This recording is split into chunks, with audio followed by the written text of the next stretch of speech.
देखिए हर खबर यहीं पर। सब्सक्राइब कीजिए TV9 भारतवर्ष। उरी में पाकिस्तान की कायराना करतूत से देश के 2 जवान शहीद हो गए। लॉकडाउन के दौरान प्रवासी मजदूरों की घर वापसी के लिए सरकार ने क्या इंतजाम किए? कोरोना योद्धाओं का कैसे स्वागत करेगी सेना? देश की बड़ी खबरों के लिए देखिए टॉप 9 राष्ट्र। रमजान के पाक महीने में भी पाकिस्तान अपनी हरकतों से बाज नहीं आ रहा है। जम्मू कश्मीर के उरी में पाकिस्तानी गोलाबारी में 2 भारतीय जवान शहीद हो गए हैं। भारतीय सेना ने भी जवाबी कार्रवाई की है, जिसमें पाकिस्तान को बड़ा नुकसान हुआ है। पूरे ब्यौरे की प्रतीक्षा की जा रही है।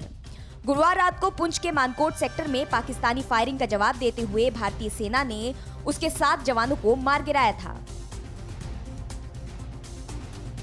लॉकडाउन की वजह से देश के अलग अलग हिस्सों में फंसे हुए लाखों मजदूरों को घर लाने का काम शुरू हो गया है। केंद्रीय गृह मंत्रालय की इजाजत मिलने के बाद अलग अलग सरकारें अपने राज्य के मजदूरों को वापस लाने में जुटी हैं। कई राज्य सरकारों की ओर से केंद्र से अपील की गई थी कि मजदूरों को वापस लाने के लिए स्पेशल ट्रेन की व्यवस्था की जाए। कल मजदूर दिवस के मौके पर श्रमिक स्पेशल ट्रेनें शुरू की गयी है।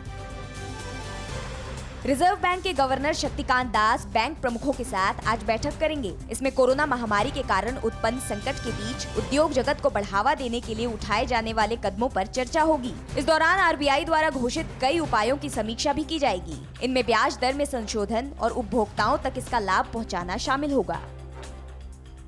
कोरोना वॉरियर्स के सम्मान में देश की तीनों सेनाओं ने कल खास कार्यक्रम करने का ऐलान किया है। देश के chief of defence staff general Vipin Rawat ने तीनों सेना प्रमुखों के साथ प्रेस कॉन्फ्रेंस कर कहा, 3 मई को एयरफोर्स श्रीनगर से त्रिवेंद्रम और असम के डिब्रूगढ़ से गुजरात के कच्छ तक फ्लाई पास्ट करेगी। देश के कोरोना अस्पतालों पर एयरफोर्स फूल बरसाएगी। कोरोना अस्पताल के बाहर आर्मी बैंड बजेगा।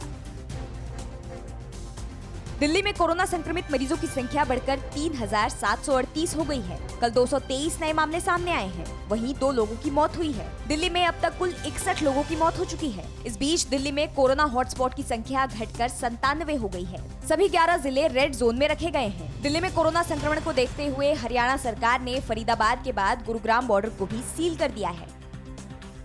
कोरोना संकट से निपटने के लिए केंद्र सरकार ने 60,884 वेंटिलेटर का ऑर्डर भेज दिया है। स्वास्थ्य मंत्रालय के मुताबिक देश में 75,000 वेंटिलेटर की जरूरत है, जबकि 19,398 वेंटिलेटर मौजूद हैं। इसके अलावा स्वास्थ्य कर्मियों के लिए सरकार ने 2 करोड़ से ज्यादा पीपीई किट का ऑर्डर दिया है और करीब 2.5 करोड़ N95 मास्क भी ऑर्डर किए गए हैं।